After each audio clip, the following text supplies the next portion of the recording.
Hello everyone, कैसे हैं आप सब। आप हैरत कर रहे होंगे कि एक तरफ साम्स और प्रोवर्ब्स हमें पढ़ के सुनाने वाली आप दूसरी तरफ कहानियाँ भी सुना रही है। तो साथियों, मैं ये बात क्लियर कर देना चाहती हूँ कि साम्स और प्रोवर्ब्स तो मैं पढ़ रही हूँ, लेकिन साथ में मैं आप सभी के लिए, समाज में रहने वाले हर वर्ग के लिए, यूथ हो, हमारे अडल्ट्स हैं, हमारे बच्चे हैं, तो उनके लिए मैं कुछ कहानियाँ लेकर आने वाली हूँ ताकि वो इन कहानियों के द्वारा अपने डिसीजंस लें। इन कहानियों को सुनाने का मतलब ये नहीं है कि यूट्यूब पे मुझे फॉलोइंग बढ़ानी है, नहीं। ये कहानियाँ मुझे वाकई में बहुत अच्छी लगी, तो मैं चाहती हूँ कि आप सब इनसे वाकिफ़ हो और इनकी जो गहराई है वो बहुत ही प्रैक्टिकल तरीके से आपको समझ आ जाए। जैसे कि हमारे एफएम रेडियो पर और भी लोग कहानियाँ सुनाते हैं, ये ठीक उसी तरीके से है, बट लिसनर हमेशा एक लिसनर रहता है, उसको वैरायटी पसंद है। तो वैरायटी में मैं आपको ऐसी वैसी कहानियाँ नहीं सुनाऊंगी, नॉलेज विस्डम से भरी हुई कहानियाँ सुनाऊंगी। हमारी बाइबल में भी विस्डम की कोई कमी नहीं है। वो चैनल भी मैं कुछ दिनों में शुरू करूंगी, लेकिन फ़िलहाल जो कुछ छोटी छोटी कहानियाँ मेरे पास हैं हमारे यूथ के लिए, आज की जनरेशन के लिए, क्या क्या उनके सामने चैलेंजेस हैं, उनके लिए गाइडेंस, उनके लिए विस्डम, ये कहानियाँ मैं उसी तरीके की चुन के आप सभी के लिए लाई हूँ। जो पेरेंट्स हैं वो अपने बच्चों को गाइड कर सकते हैं, उन्हें सुनने के लिए दे सकते हैं, क्योंकि ये जो चीज़ आई है विस्डम और ये डिज़र्नमेंट, बाइबल हमें सिखाती है कि स्पिरिट ऑफ डिज़र्नमेंट, आप में डिज़र्नमेंट होनी चाहिए। What is right, what is wrong, what is good for us. तो ये हमें कैसे पता चलता है? ताकि कोई हमें सिखाए। और God himself is wisdom, Jesus is wisdom. हमारी बाइबल में एक वचन है जिसमें कहते हैं वो कि मेरी प्रजा का नाश हो गया है मेरे ज्ञान की कमी के कारण, उन्हें मेरा ज्ञान न था। तो जितना जितना हम बाइबल पढ़ते हैं, उसकी कहानियाँ पढ़ते हैं, तो उतना उतना होली स्पिरिट हमें रेवलेशन से भरती है। लेकिन ये जो बाइबल से इतर मैं कहानियाँ आपको सुनाऊंगी, ये भी अगर आप उसमें अलाइन होके देखें तो ये भी वही काम करेंगी आपके लिए। बाकी जैसे जो भी आप मुझे पूछना चाहते हैं, आप कमेंट बॉक्स में ज़रूर लिख सकते हैं। अब मैं यह कहानी शुरू करती हूँ और आप देखिए कि हमारी डिज़र्नमेंट डे बाय डे प्रभु की दया से हमारी विस्डम कैसे बढ़ती है और स्पिरिट ऑफ डिज़र्नमेंट में हम कितने अलाइन होते जाते हैं उसके साथ। Thank you. अब मैं अपने चैनल की पहली कहानी शुरू करती हूँ। Hope you will enjoy. Thank you. तो जो कहानी मैं शुरू कर रही हूँ उसका नाम है दूरी हमें दूर न कर दे। यूथ की कहानी है। आजकल लड़कियां भी काम करती हैं, लड़के भी काम करते हैं।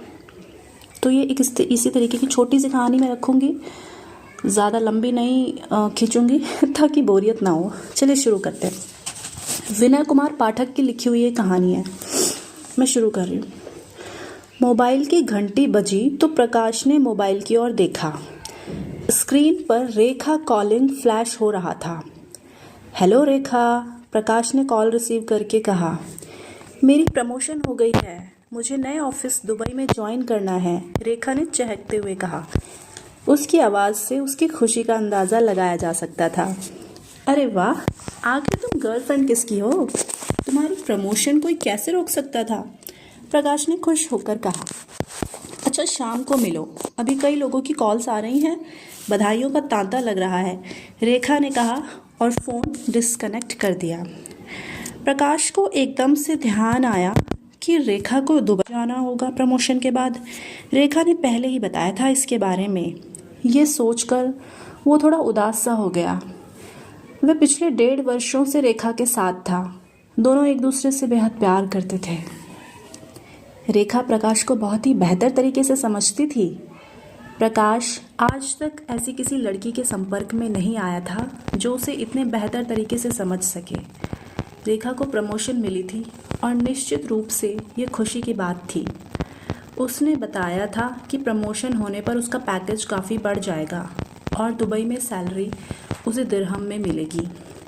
एक दिरहम का मूल्य 25 रुपये के बराबर होता है। पर साथ ही ये भी बताया था कि कम से कम 2 वर्षों तक उसे दुबई में ही रहना होगा। दुविधा में पड़ गया प्रकाश। इतना अच्छा अवसर मिला है तो रेखा को तो उसे छोड़ने के लिए कैसे कह सकता है वो।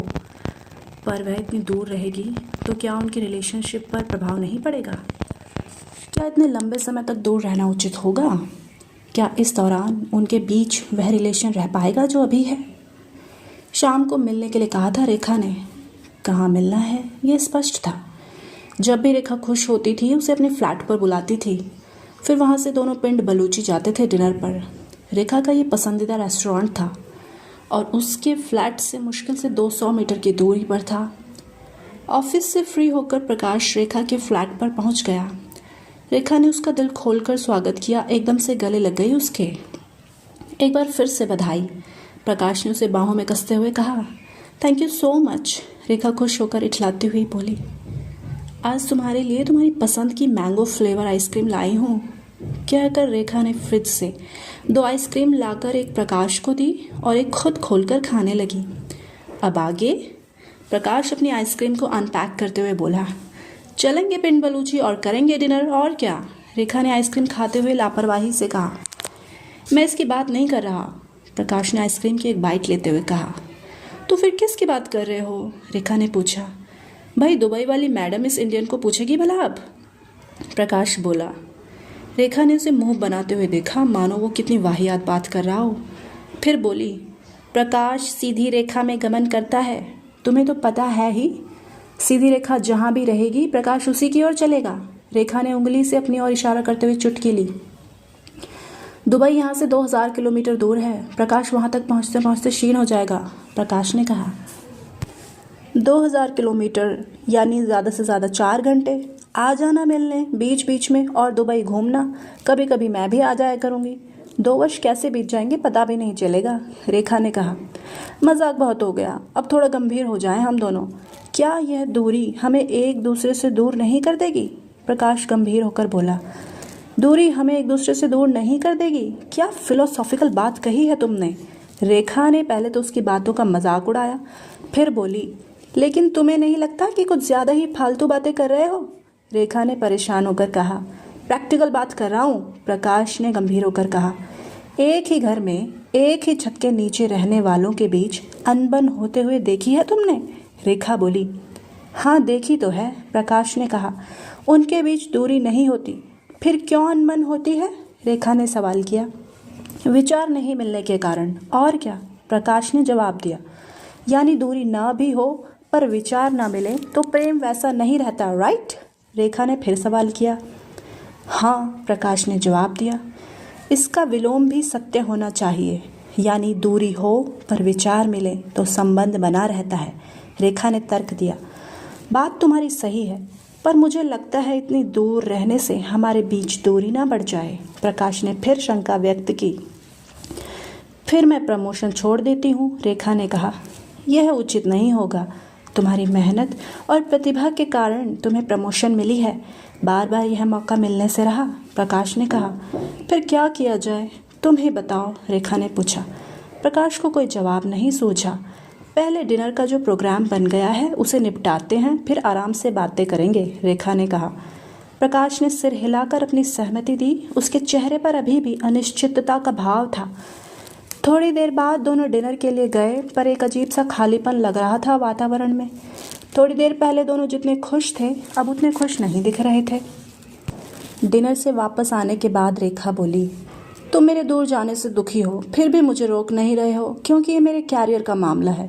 यही तो साबित करता है कि तुम मेरा कितना ख्याल रखते हो।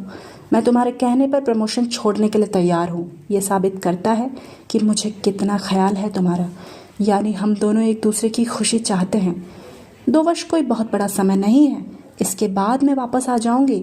यदि तुम्हें किसी बेहतर कंपनी में दुबई शिफ्ट होने का मौका मिले तो तुम भी वहाँ आ सकते हो।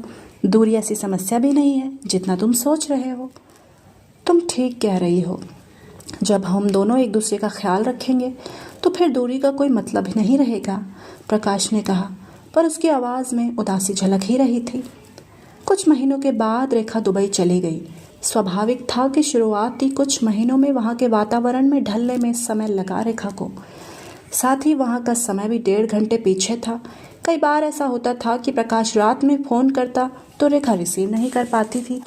इससे प्रकाश को बहुत दुख होता था, पर जैसे ही रेखा को मौका मिलता वह कॉल बैक ज़रूर करती थी। बाद में रेखा जब नए माहौल के अनुसार ढल गई तो फिर दोनों के बीच हमेशा संपर्क बना रहा। ऑफिस की ओर से मिलने वाली एलटीसी की सुविधा में प्रकाश दुबई और आसपास के इलाके घूम आया और रेखा का साथ मिला उसे। रेखा भी 1.5 साल के बाद छुट्टी लेकर भारत आई तो प्रकाश के साथ उसने खूब आनंद लिया। इस प्रकार 1.5 वर्ष कब बीत गए पता ही नहीं चला। जब रेखा को वापस दुबई जाने के लिए एयरपोर्ट पर विदा करने का प्रकाश पहुंचा तो उसने कहा, रेखा तुम ठीक कहती हो। रेखा ने प्रकाश को प्रश्नवाचक निगाहों से देखा, मानो पूछ रही हो कहना क्या चाहते हो। प्रकाश बोला, तुमने कहा था ना कि दूरी हो पर विचार मिले तो संबंध बना रहता है। रेखा ने सहमति में सिर हिलाया। शुरू में मैं आशंकित था पर तुम्हारी बात सच निकली। कुछ महीनों के बाद तुम वापस आ जाओगी, फिर हम दाम्पत्य जीवन में प्रवेश करेंगे। जवाब में रेखा ने प्रकाश के गाल पर एक चुंबन जड़ दिया और हाथ हिलाते हुए ट्रॉली के साथ एयरपोर्ट के अंदर चली गई। तो ये थी आज की कहानी, दूरी हमें दूर ना कर दे। बहुत ही अच्छी कहानी है दोस्तों। I hope you enjoy this.